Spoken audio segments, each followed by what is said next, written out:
Hello everyone, welcome to my YouTube channel. तो आज हम बात करेंगे नव प्रकारवाद के बारे में। हमने प्रकारवाद के बारे में बात कर ली है और उससे रिलेटेड जो भी थिंकर हैं उन्हें कवर कर लिया है। यदि आपने अभी तक वो वीडियो नहीं देखी है तो आप उसे भी चेकआउट कर सकते हैं। प्लेलिस्ट में है वीडियो जिसमें हमने कवर किया है प्रकारवाद के बारे में और उससे रिलेटेड जो भी थिंकर हैं, मर्टन हैं, मेलिनोवस्की हैं, दुर्खीम हैं, कार्ल मार्क्स हैं और हमारे ऑगस्ट कॉम्ट जी हैं, तो उनको सभी को हमने देखा है। इसमें हम कवर करेंगे कि नौ प्रकारवाद किसने दिया और इसका उदय कैसे हुआ और इसका विकास किस तरीके से हुआ, इसकी विशेषता क्या है। ठीक है, तो फर्स्टली हम ये जान लें कि नौ प्रकारवाद आया कैसे और प्रकारवाद क्यों गया। ठीक है, अभी तक आपने हमारा चैनल नहीं सब्सक्राइब किया तो please subscribe my channel and press the bell icon for the notification. और यदि आप नेट की या पीजीटी की तैयारी कर रहे हैं तो उससे रिलेटेड मैं टॉपिक वाइज क्वेश्चन की सीरीज़ चला रही हूँ, तो आप उसे भी ज्वाइन कर सकते हैं, उससे भी देख सकते हैं। तो चलिए स्टार्ट करते हैं। तो प्रकारवाद तो था प्रकारवाद, इसकी वीडियो ऑलरेडी बनी हुई है जो थिंकर से रिलेटेड है, उसे मैंने बहुत अच्छे से उसमें समझाया है। इस पर मैं ये सिर्फ यहाँ पे इसलिए मैंने ये मेंशन किया है ताकि हम नौ प्रकारवाद के बारे में जान सकें। तो ये जब था 1980 के दशक से 1980 और 1990 के दशक तक ये काफ़ी चलन में रहा प्रकारवाद। लेकिन इसकी जैसे जैसे आलोचना होने लगी, जैसे कहते हैं ना, हर चीज़ में कुछ ना कुछ कमी निकलती रहती है, वक्त टाइम के अकॉर्डिंग सब चीज़ों में बदलाव होने लगता है, कुछ चीज़ें ऐड होती हैं, कुछ रिजेक्ट होती हैं जैसे। तो उसी तरीके से नौ प्रकार में कुछ थिंकर जो आते गए उनको उसमें कमियां नज़र आने लगी। जैसे यूँ कहें कि विलुप्त की कगार पे प्रकारवाद होने लगा। तो फिर क्या हुआ, इसकी आलोचना, कड़ी आलोचना हुई। तो काफ़ी थिंकरों ने इसे रोकने के, मतलब इसे संभालने के लिए अपनी बातें रखी, अपने टॉपिक को संभालने के लिए कई विषय रखे, बताए। तो इसके बाद नव प्रकारवाद के नाम से इस प्रकारवाद को एक जीवन दान मिला। किसने दिया? और इस नव प्रकारवाद के जो थिंकर हैं हमारे नव प्रकारवाद के, वो हैं अलेक्जेंडर को नव प्रकारवादी कहा जाता है क्योंकि इन्होंने ही इस नव प्रकारवाद शब्द का आविष्कार किया, या ये कहें कि यही जन्मदाता है। ठीक है, तो ये आपको याद रखना है।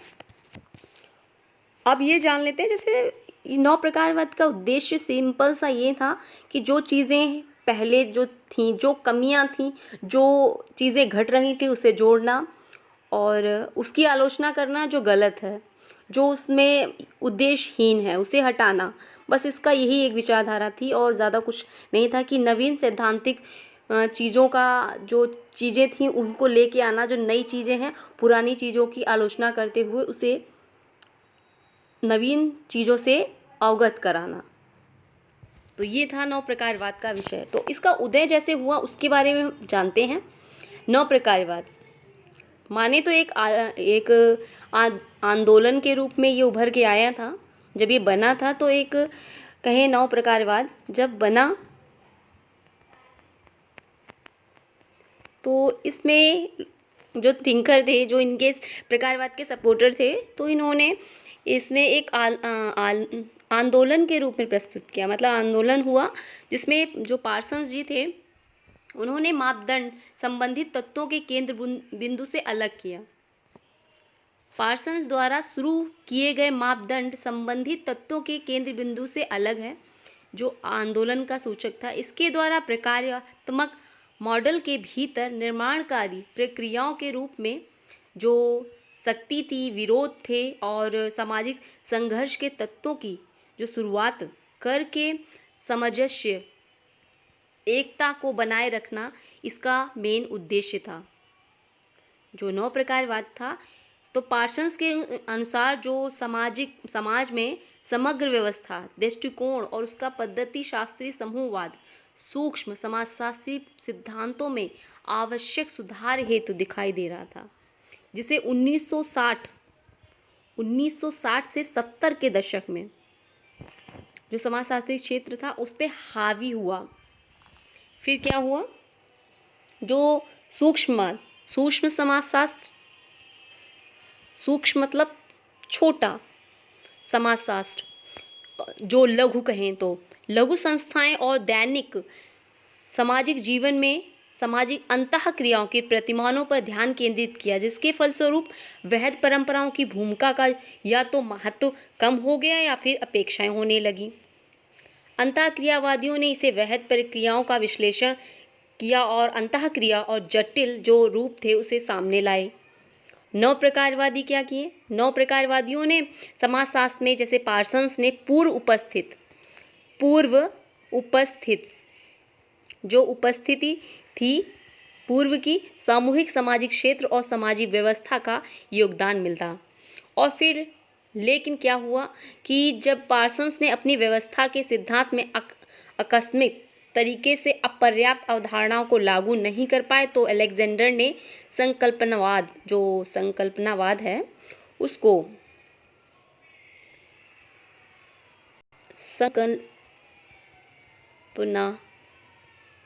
संकल्पवाद या ये कहें संकल्पवाद को एक अधिक खुली अवधारणा के रूप में समर्थन दिया और उसे सामाजिक व्यवस्था की अपनी अवधारणा के माध्यम से व्यक्तियों में सामाजिक एकता के सामूहिक मापदंड के प्रति वचनबद्धता विकसित की और संस्कृति का प्रसार किया।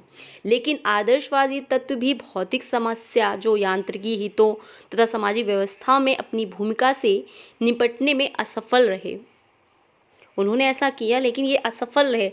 सामाजिक व्यवस्था और सामाजिक परिवर्तन दोनों के विकास में संस्कृति और प्रतीकों के महत्व को जो महसूस हुए नहीं हो पा रहे थे कि ये चीज़ें ऐसी हैं, ये तो उनकी शक्ति और भौतिक हितों के मुद्दों से काफ़ी हटकर सार्वभौमिक तौर पर संस्कृति का विश्लेषण एवं नैतिक रूप से बाध्यकारी प्रक्रियाओं के रूप में किया। संस्कृति से कहने का मतलब ये है कि इन्होंने संस्कृति से हटकर नैतिकता के रूप में, बाध्यकारी प्रक्रिया के रूप में इसका वर्णन किया नव प्रकारवाद में। आई होप आपको समझ में आया होगा। आगे अलेक्जेंडर जो हैं और पार्सन्स, दोनों के बारे में जानते हैं। अलेक्जेंडर और पार्सन्स। Alexander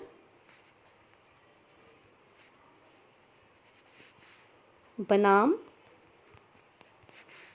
Parsons. अलेक्जेंडर तथा पार्सन्स के प्रकार से काफ़ी मौलिक अंतर देखने को मिलता है। इन दोनों में अंतर देखने को मिलता है। आकस्मिक कार्य और सामाजिक और संस्कृति पर आधारित केंद्रित होते हुए जो अलेक्जेंडर ने एक अधिक लोचशील खुले प्रकारवाद की संभावनाओं में विश्वास व्यक्त किया। प्रकारवाद के नौ प्रकारवादी आलोचक इस बात पर ध्यान नहीं देते कि कार्य और प्रणाली वैध और सूक्ष्म, वैयक्तिक एवं सामूहिक और इस प्रकार के कार्य की संकल्पनावादी अवधारणाओं को एकीकृत करने के लिए एक परिष्कृत दृष्टिकोण का विकास किया जाए।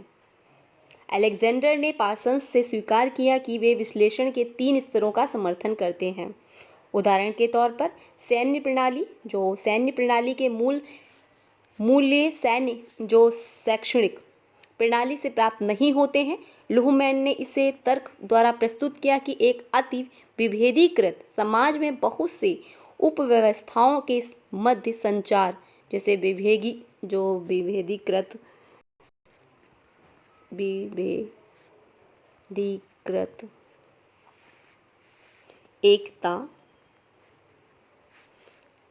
एकता जो बनाए रखने का महत्व कारक मानते हैं, उसके विभिन्न मूल्यों की उपस्थिति का आश्रय सामाजिक व्यवस्था का विघटन नहीं है, ऐसा इन्होंने कहा।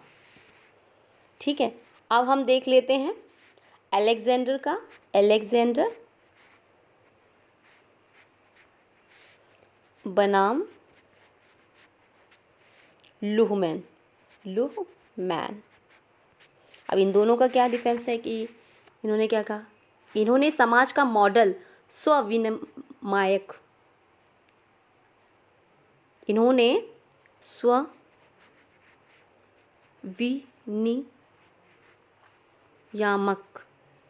स्वविनियामक व्यवस्थाओं में विभेदीकृत सामाजिक व्यवस्था है, जिसका तात्पर्य है कि किसी एक व्यवस्था के भीतर होने वाले कार्य में सदैव से संपूर्ण निहित समाहित होता है, जो उन्हें दूसरी व्यवस्थाओं में लिए गए निर्णयों से पृथक करते हैं। इसीलिए उप व्यवस्थाएं बाह्य मूल्यों से नहीं बल्कि स्वनिर्देशित मूल्यों से दिशा निर्देशित होती हैं। यह कार्य उन समय तक चलता रहता है जब तक कि समाज विभिन्न विभिन्नताओं से होकर स्वयं अपना एकता न बनाए रखे। विभेदीकृत एकता एक मॉडल सरसरी तौर पर वेबर के मूल्य उन्होंने बताए थे क्षेत्रों के समान है, लेकिन वेबर ने इस बात पर बल दिया था कि हालांकि प्रत्येक समाज के अपने विशिष्ट आंतरिक मूल्य होते हैं, फिर भी औपचारिक एवं वास्तविक विवेकशीलता तथा प्रतिस्पर्धी बहुलवादी मूल्यों में तनाव के कारण ही एक खुले और गतिमान समाज का सृजन हुआ है। तो इस तरीके से लुहमैन के विपरीत अलेक्जेंडर अभिकरण, शक्ति, संघर्ष तथा आकस्मिकता की धारणा प्रस्तुत करते हैं, जो कि प्रकारात्मक रूप से एकीकृत व्यवस्था का जो अवधारणा होती है उसका कार्य करती है। तो कहने का मतलब ये है कि व्यवस्था को एकीकृत बनाए रखने में शक्ति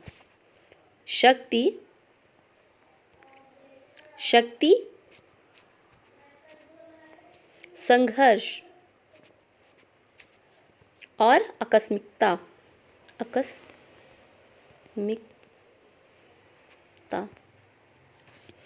के प्रकार पर अधिक जोर दिया जाता है, उतना अधिक सूक्ष्म वृहद संरचनाओं के अस्तित्व पर नहीं।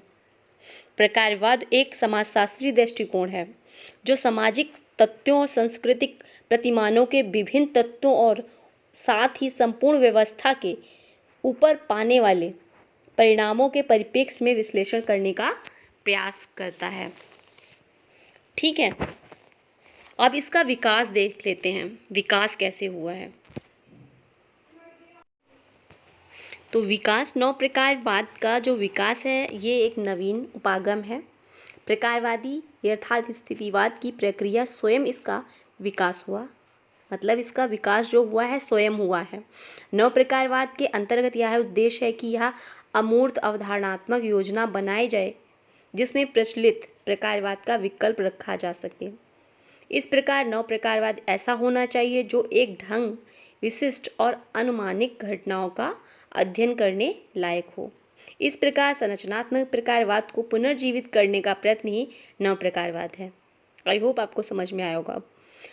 जो हमारे पालोमी जो थिंकर हैं उनके अनुसार प्रकारवाद मरा नहीं है, इसके विपरीत ऐसे लक्षण प्रकट हुए हैं कि प्रकारवादी परंपरा के विश्लेषण में लोगों की रुचि बढ़ी है। यही बात जर्मन समाजशास्त्र में देखने को मिलती है। प्रकारवाद को पुनर्जीवित करने में कुछ अमेरिकी समाजशास्त्री का भी योगदान रहा है। नव प्रकारवादी दृष्टिकोण को जैसे अलेक्जेंडर जी रिटजर जो थे हमारे थिंकर, पालकोनोमी नौ प्रकारवादियों की व्यवस्था का केंद्र व्यवस्था रही है इनकी। जब मानव की क्रियाएं जो होती हैं संगठित होती हैं, संरक्षित होती हैं, तब व्यवस्था होती है। एक क्रिया दूसरी क्रिया के अन्य क्रियाओं से प्रकारात्मक रूप से जुड़ी होती है, ऐसा इनका मानना था। अब अलेक्जेंडर ने इस बारे में बात कर ली। अलेक्जेंडर ने जो संरचनात्मक प्रकारवाद की से जुड़ी हुई समस्याएं जो थी उस पर ध्यान दिया और सभी को उसकी ओर आकर्षित किया। और समस्याओं में जैसे व्यक्तिवादी विरोधी परिवर्तन होते हैं, परंपरावादी विरोधी परिवर्तन होते हैं, आदर्शवाद विरोधी अनेक समस्याएं होती हैं, उसे सुलझाया जा सकता है, ऐसा इन्होंने कहा। अब इसकी विशेषता देख लेते हैं। विशेषता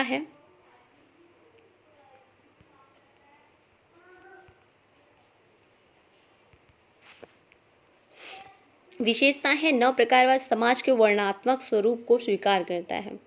नव प्रकारवाद समाज को अंतः प्रकार क्रियाओं से संबंधित विभिन्न तत्वों द्वारा निर्मित बनाता है और समाज के एक प्रतिमान प्रदान करता है। व्यवस्था के तत्व आपस में एक दूसरे से संबंधित होते हैं और उसकी अंतःक्रिया किसी बाह्य शक्ति से निर्धारित नहीं होती। नव प्रकारवाद मुक्त उद्देशीय और बहुकारकवादी होते हैं। नव प्रकारवाद एकीकरण के संरचनात्मक प्रकारात्मक पक्षों के प्रति झुकाव रखता है। नव प्रकारवाद विपथगम और सामाजिक नियंत्रण सामाजिक व्यवस्था की वास्तविकता है, इस बात को स्वीकार करता है। नव प्रकारवाद समाज में संतुलन बनाए रखने का प्रयास करता है, किंतु संतुलन की स्थिरता में विश्वास नहीं करता।